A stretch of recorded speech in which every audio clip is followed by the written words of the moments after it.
Hello guys, welcome to Amrish Vishwakarma classes. आज हम लोग क्लास 9th की बायोलॉजी में आगे की तरफ बढ़ेंगे और आज का टॉपिक हमारा है वो फ्लूइड मोज़ेक मॉडल। ठीक है ना। अब वो फ्लूइड मोज़ेक मॉडल क्या है, आइए इस चीज को जानते हैं। ठीक है ना। तो सबसे पहले जानिए कि फ्लूइड मोज़ेक मॉडल जो है वो प्लाज्मा मेम्ब्रेन को एक्सप्लेन करने के लिए एक मॉडल आया था।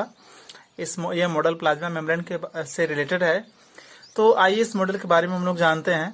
तो ये जो मॉडल है ये दिया किसने, वो जो है ना एस जी सिंगर और जी एल निकोलसन साहब ने 1972 में फ्लूइड मोज़ेक मॉडल देते हैं। और ये मॉडल का संबंध किस चीज है, ये मॉडल एक्सप्लेन करता है structure of cell membrane.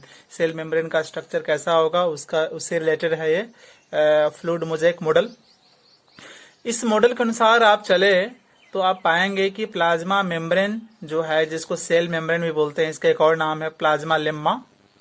Plasma lemma, ठीक है। तो इस मॉडल के अनुसार आप चलेंगे तो पाएंगे कि जो हमारा प्लाज्मा लेम्मा या सेल मेम्ब्रेन या प्लाज्मा मेम्ब्रेन होता है वो बाई लेयर होता है, वो दो लेयर के बना होता है। ठीक है ना।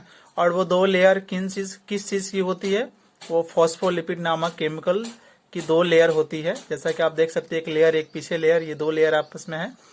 अब ये दो फॉस्फोलिपिड की दो लेयर से बनी है प्लाज्मा मेम्ब्रेन और इनके बीच में बहुत टाइप्स की प्रोटीन होते हैं।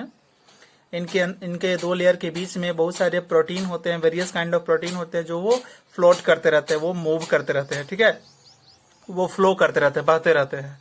तो यहाँ तक तो बात समझ में आई। अभी आप हम लोग देखते हैं यहाँ पर इस डायग्राम को आप गौर से देखें, इसमें आपको दो लेयर दिखाई दे रहा होगा, है ना। ये एक लेयर ये, और इसके बीच में वेरियस काइंड ऑफ प्रोटीन होंगे जो फ्लोट करते रहेंगे। अभी गाइस हम लोग देखेंगे कि ये जो फॉस्फोलिपिड की दो लेयर है, प्लाज्मा मेम्ब्रेन में दो लेयर होता है, वो दो लेयर किस चीज का है, फॉस्फोलिपिड का बना हुआ है। और हर एक फॉस्फोलिपिड में दो पार्ट होते हैं। एक ये टेल देख रहे हैं और एक इसका हेड देख रहे हैं। ये टेल है और ये हेड है।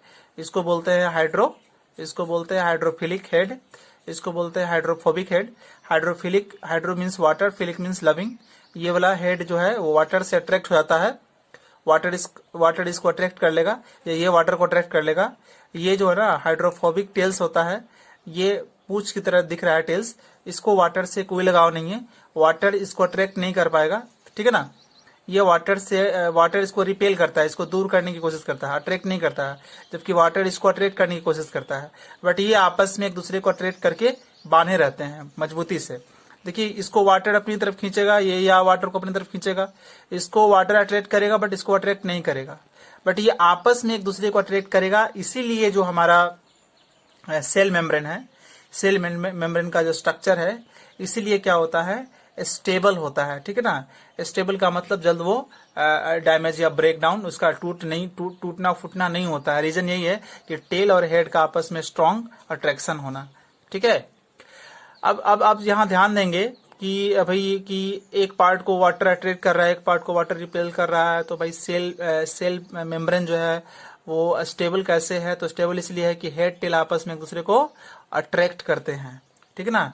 हेड टेल आपस में एक दूसरे को अट्रैक्ट करते हैं, इसीलिए स्ट्रक्चर क्या है, ये स्टेबल स्ट्रक्चर है ना। और इसके अंदर वेरियस काइंड ऑफ फ्लूइड होते हैं, वेरियस काइंड ऑफ प्रोटीन होते हैं जो क्या करते रहते हैं, फ्लो करते रहते हैं। तो जिसके अंदर फ्लो करने की प्रॉपर्टी होगी उसको बोलेंगे फ्लोडिटी। वाटर भी आप फ्लोर पर गिराएंगे तो फ्लो करके एक जगह से दूसरी जगह चला जाएगा, मतलब उसके अंदर भी क्या है, फ्लोडिटी है।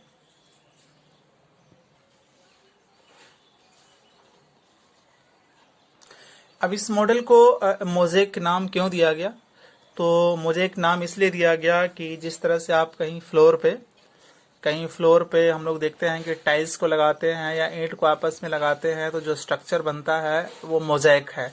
तो उसी तरह से यहाँ भी आप देखेंगे कि ये प्लाज्मा मेम्ब्रेन में बहुत सारे न्यूट्रिएंट, प्रोटीन, कार्बोहाइड्रेट, लिपिड आपस में इस तरह से अरेंज होते हैं कि कुछ वैसा ही अपीयरेंस यहाँ भी देखने को मिलता है, वैसा ही सीन यहाँ भी देखने को मिलता है, इसलिए इसको मोज़ेक बोलते हैं।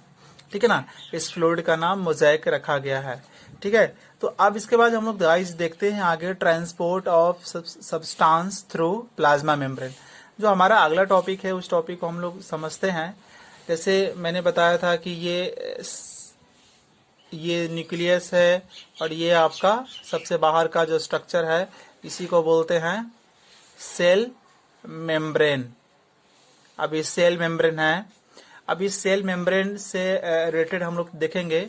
मैंने पहले बताया कि सेल मेम्ब्रेन एसपीएम होता है, सेमी परमिएबल मेम्ब्रेन या सिलेक्टिवली परमिएबल मेम्ब्रेन, मतलब कुछ खास चीजें ही सेल के अंदर जाएगी और सेल से बाहर निकलेगी, इसलिए इसको बोलते हैं सेमी परमिएबल मेम्ब्रेन या सिलेक्टिवली परमिएबल मेम्ब्रेन। तो इसके अंदर कोई भी चीज जाएगी या कोई भी चीज बाहर आएगी, तो ये तो ट्रांसपोर्ट ऑफ सब्सटेंस कहलाया। अब transport of substance cell membrane से या प्लाज्मा मेम्ब्रेन से या प्लाज्मा लेम्मा से तीन तरह से हो सकते हैं। तीन ऐसे रास्ते हैं इस सेल मेम्ब्रेन से होते हुए सेल के अंदर जाना और सेल के अंदर वाले मटेरियल का सेल मेम्ब्रेन से होते हुए बाहर निकलना। वो तीन मेथड है। वो तीन मेथड को हम लोग देखते हैं। सबसे पहला होता है पैसिव ट्रांसपोर्ट, दूसरा होता है एक्टिव ट्रांसपोर्ट और थर्ड होता है बल्क ट्रांसपोर्ट। तो आइए सबसे पहले हम लोग डिस्कस करते हैं पैसिव ट्रांसपोर्ट। अब पैसिव ट्रांसपोर्ट कहेंगे किसे? तो जैसा कि ये मैंने बनाया सेल या न्यूक्लियस, इसके अंदर सेल मेम्ब्रेन से होते हुए अंदर जाना, सेल मेम्ब्रेन से होते हुए बाहर जाना। तो पैसिव ट्रांसपोर्ट वो ट्रांसपोर्ट है जिसमें कोई भी चीज को सेल के अंदर जाने में और सेल से बाहर आने में एनर्जी खर्च नहीं करना पड़ा। कोई भी चीज सेल के अंदर बिना एनर्जी खर्च किए हुए अंदर चला जाए और अंदर से सेल के अंदर से बाहर एनवायरमेंट में आ जाए विदाउट वेस्टिंग एनर्जी, बिना किसी एनर्जी के खर्च के, है ना, वैसे ट्रांसपोर्ट को बोलते हैं पैसिव ट्रांसपोर्ट। पैसिव ट्रांसपोर्ट वैसा ट्रांसपोर्ट होता है जिसके थ्रू बिना एनर्जी हम खर्च किए हुए कोई भी चीज को सेल के अंदर भेजें और सेल से बाहर लेकर आ जाएं, उसको बोलेंगे पैसिव ट्रांसपोर्ट। अब पैसिव ट्रांसपोर्ट दो मेथड से होता है, दो तरीके हैं कि भाई बिना एनर्जी खर्च किए हुए आप कोई भी चीज जैसे वाटर या ऑक्सीजन या कार्बन डाइऑक्साइड सेल से अंदर जाना, सेल से बाहर आना पॉसिबल किया जा सकता है। अब वो दो मेथड हैं जिनके जरिए हम बिना किसी एनर्जी को खर्च किए हुए सेल के अंदर चीजों को भेज सकते हैं और सेल के अंदर जो चीजें बनी हुई है उसको हम बाहर ला सकते हैं। वो दो मेथड कौन कौन है? एक डिफ्यूजन कहलाते हैं और दूसरा ऑस्मोसिस। ठीक है।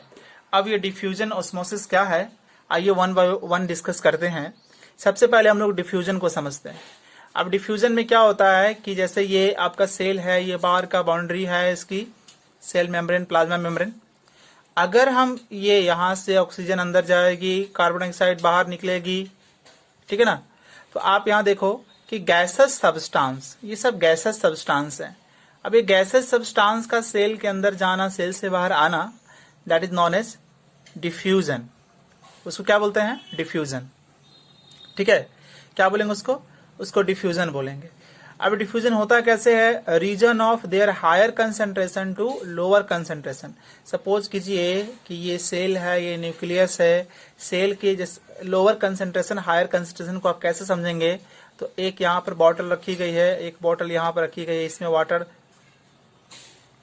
यहाँ तक है, इसमें वाटर यहाँ तक है, दोनों को पाइप से जोड़ देंगे तो क्या होगा कि इसमें जो वाटर का कंसेंट्रेशन ज्यादा है तो इससे फ्लो करेगा इसमें, और तब तक ये इसको बोलेंगे हायर कंसेंट्रेशन वाला वाटर बॉटल हो गया, और ये जो हो गया आपका लोअर कंसेंट्रेशन वाला वाटर बॉटल हो गया।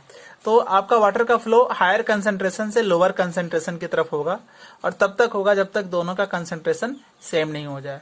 उसी तरह से अगर सेल के अंदर हायर कंसेंट्रेशन है, सेल के बाहर कम है, तो सेल से बाहर की तरफ चीजें जाएगी। अगर सेल के बाहर का कंसेंट्रेशन ज्यादा है, सेल के अंदर का कंसेंट्रेशन कम है, तो बाहर से अंदर की तरफ चीजें जाएगी। ठीक है, तो ये आपका डिफ्यूजन, आपको समझ में आई होगी बात, डिफ्यूजन क्या है। अब आइए एग्जाम्पल के थ्रू समझते हैं, जैसे डिफ्यूजन को जानने की कोशिश करते हैं। देखिए, taking in CO2 from air and release of oxygen into air. Plant जब फोटोसिंथेसिस करता है तो वो CO2 लेता है। तो CO2 प्लांट के बॉडी में एंटर करता है किस प्रोसेस से? वो डिफ्यूजन के प्रोसेस से। और उसके बाद जब प्लांट फोटोसिंथेसिस कर लेता है तो ऑक्सीजन उसके लिए बेस्ट होता है, बेकार की चीजें हैं वो उसको रिलीज करता है अब वो एनवायरमेंट में। अब ऑक्सीजन जो है उसके बॉडी से एनवायरमेंट में भी आता है, due to which process? Diffusion के प्रोसेस। अब देखेंगे जब हम लोग ऑक्सीजन लेते हैं तो ऑक्सीजन जाके ब्लड में मिक्स हो जाता है, ड्यू टू विच प्रोसेस? है ना, due to which process? Diffusion.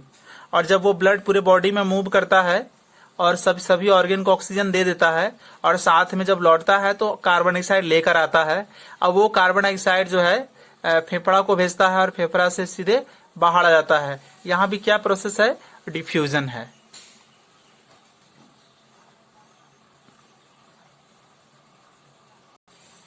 आइए गाइस हम लोग अब ऑस्मोसिस के बारे में जाने। ऑस्मोसिस क्या है?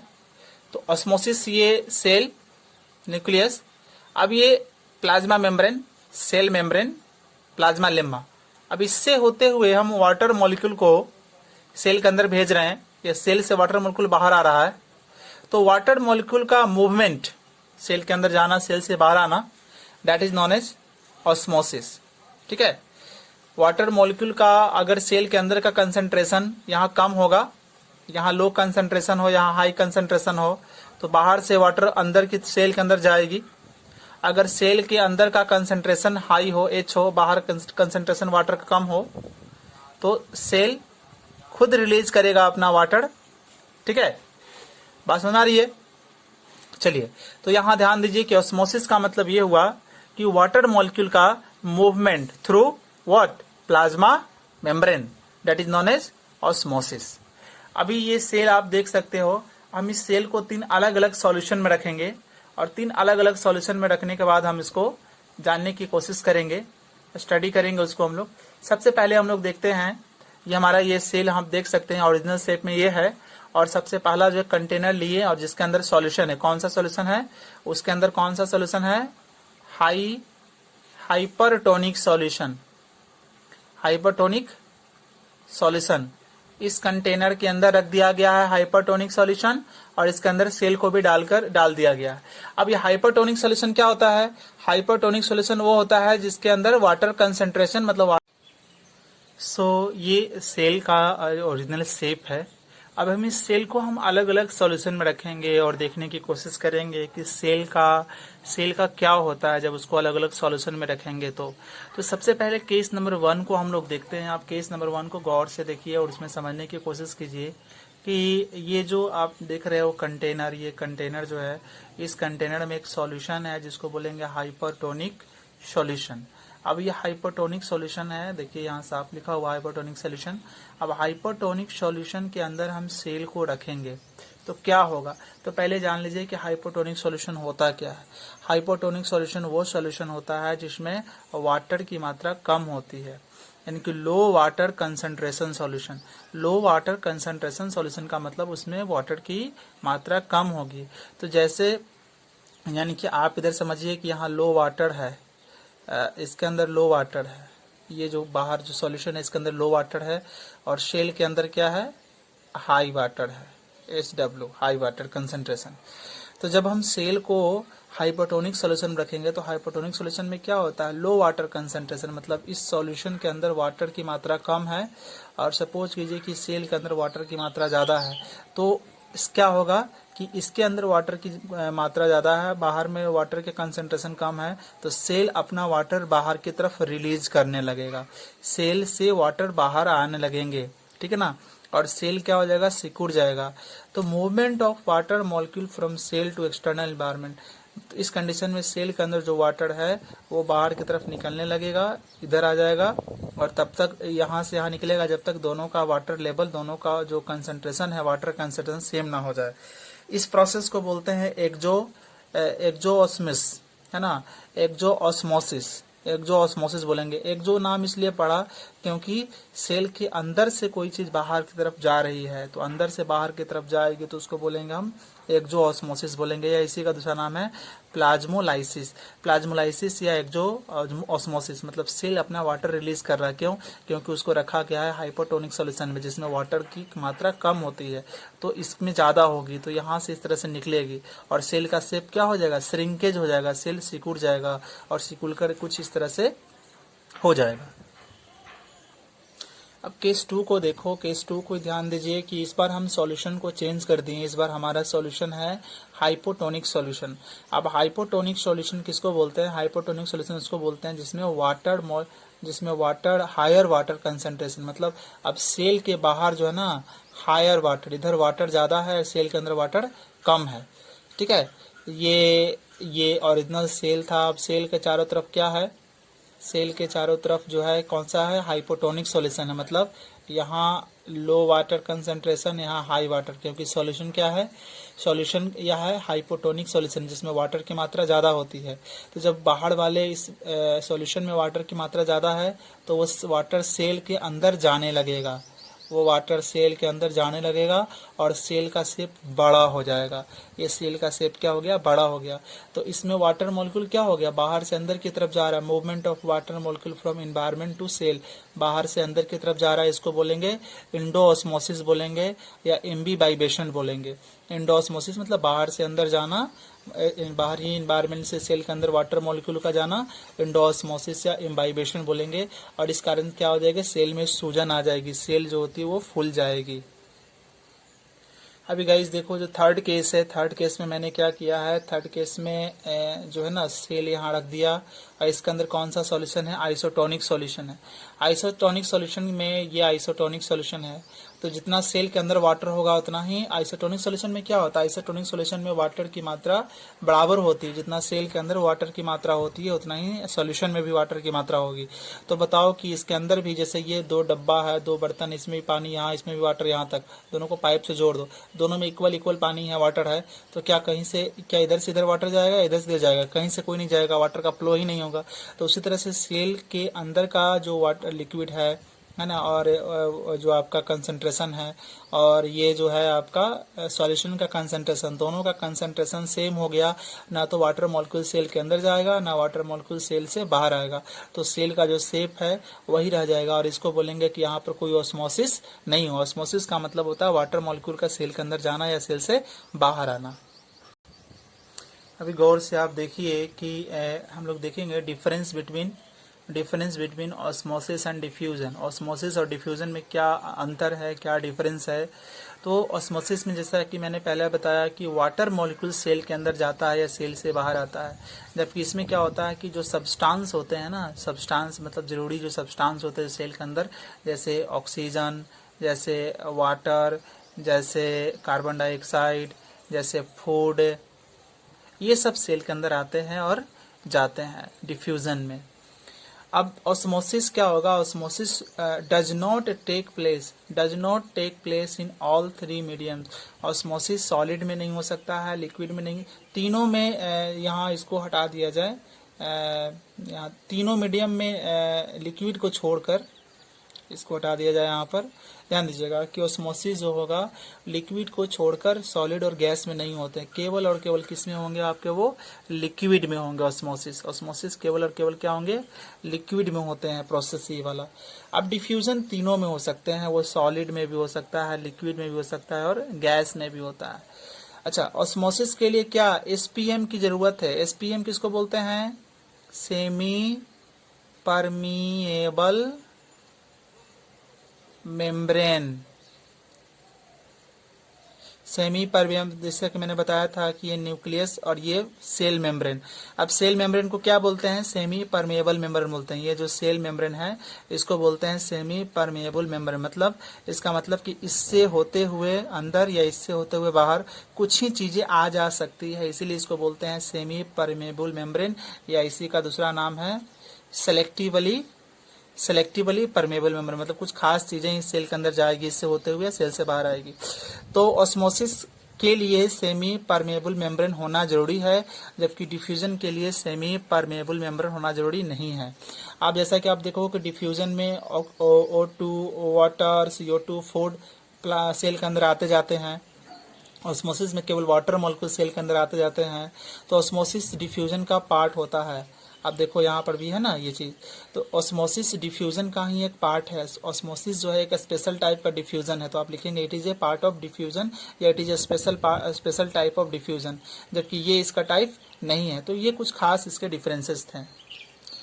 अब सिग्निफिकेंस ऑफ डिफ्यूजन, डिफ्यूजन का क्या महत्व है। तो diffusion it helps in uniform distribution of substance in the cell. एक सेल के अंदर बहुत सारी चीजें होती है ना, उन सारी चीज़ों का सही से बंटवारा हो, है ना। सेल के अंदर बहुत सारी चीज़ें होती है, सभी चीज़ों का सही से बंटवारा हो, इसके लिए ज़रूरी है डिफ्यूज़न। डिफ्यूजन इसलिए जरूरी है ताकि सेल गैस एक्सचेंज करे, CO2 ले, सॉरी ऑक्सीजन ले, CO2 रिलीज करे। तो गैस के एक्सचेंज करने के लिए, क्योंकि सेल भी तो रेस्पिरेशन करता है, फोटोसिंथेसिस करता है, तो उसको गैस एक्सचेंज करना पड़ेगा, कुछ गैस लेनी पड़ेगी, कुछ गैस उसको छोड़नी पड़ेगी। तो गैस एक्सचेंज करने के लिए डिफ्यूजन जरूरी है। यहाँ तक याद रखिएगा कि अट्रैक्टिंग इंसेक्ट, अब यहाँ ध्यान दीजिए, attracting insect for pollination by spreading chemical from the flower. कोई फ्लावर है, ठीक है ना, फ्लावर, तो फ्लावर से पता ही है फ्लावर्स में क्या होते हैं कि जो कीड़े वगैरह होते हैं, कीड़े वगैरह फ्लावर पा के बैठते हैं, तो उसकी महक से वो अट्रैक्ट हो जाते हैं, या वहाँ से वो जो है ना जूस लेते हैं, फ्लावर जूस लेते हैं, ठीक है ना। उसके बाद क्या होता है कि जब इंसेक्ट फ्लावर पर बैठते हैं तो फ्लावर का जो मेल पार्ट होता है ना, male part, male sex cell या फीमेल सेक्स सेल, ठीक है, तो इंसेक्ट जब फ्लावर पर बैठता है तो वो male sex cell, female sex cell कहीं और फ्लावर से लेकर आता होगा। सपोज कीजिए कि फ्लावर, इंसेक्ट किसी एक फ्लावर पर बैठा और वहां पर वो मेल फ्लावर था, तो मेल सेक्स सेल जो है उस इंसेक्ट से चिपक गया, और जब वो इंसेक्ट किसी दूसरे फ्लावर पर बैठा, और सपोज करो कि जिस पर अब बैठा वो फीमेल है, फीमेल फ्लावर है, तो मेल पार्ट तो उसके बॉडी में चिपका हुआ था, जब वो बैठा तो फीमेल तो था ही, और मेल पार्ट वहां भी गिरा। अब वो दोनों मेल फीमेल मिल गए तो नया सीड बनेंगे और फिर नया पौधा उत्पन्न हो जाएगा। तो ये हो गया रिप्रोडक्शन ऑफ फ्लावर। पॉलिनेशन का मतलब होता है, पॉलिनेशन का मतलब होता है कि जो मेल होते हैं ना फ्लावर में, जो मेल पार्ट होता है जिसको हम लोग बोलते हैं एंथर, पॉलिनेशन का मतलब हो गया कि फ्लावर में जो मेल पार्ट होता है उसका फीमेल पार्ट यानी कि स्टाइल तक पहुंचना, मेल पार्ट एंथर का फीमेल पार्ट स्टाइल तक पहुंचना, उसी को बोलते हैं पॉलिनेशन। तो फ्लावर किसी मेल फ्लावर, इंसेक्ट किसी मेल फ्लावर पर बैठा और उसके बॉडी में एंथर चिपक गया और वो उड़ते हुए किसी दूसरे फ्लावर पर बैठा जो फीमेल है, और तो ये एंथर जाके इससे मिल गया और इसको पॉलिनेशन बोलेंगे और नया सीड उत्पन्न हो जाएगा, फ्रूट उत्पन्न होगा। अब देखो सिग्निफिकेंस ऑफ ऑस्मोसिस, ऑस्मोसिस का क्या काम है। तो प्लांट वगैरह क्या करते हैं कि मिट्टी से में मौजूद वाटर को रूट के जरिए एब्जॉर्ब करते हैं, ये ऑस्मोसिस हुआ, ठीक है ना। पत्तियों में आपको पता है, पत्तियों में जो है, पत्तियों में छोटे छोटे छिद्र होते हैं जिसको बोलते हैं स्टोमेटा। स्टोमेटा खुलता है, बंद होता है, और स्टोमेटा का जब प्लांट को ऑक्सीजन चाहिए होता है तो खुलेगा, और जब नहीं चाहिए होता, जब वो रिलीज करेगा CO2 तो बंद होगा। तो स्टोमेटा का खुलना और बंद होना क्यों होता है, क्योंकि उसके थ्रू गैस एक्सचेंज होते हैं या वाटर मॉलिक्यूल एक्सचेंज होते हैं। तो ये ऑस्मोसिस हुआ आपका। Assist in cell to cell movement of flower water.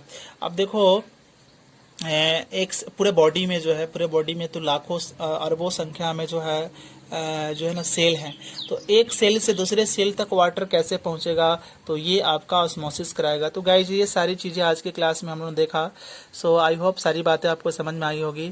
So thank you for watching.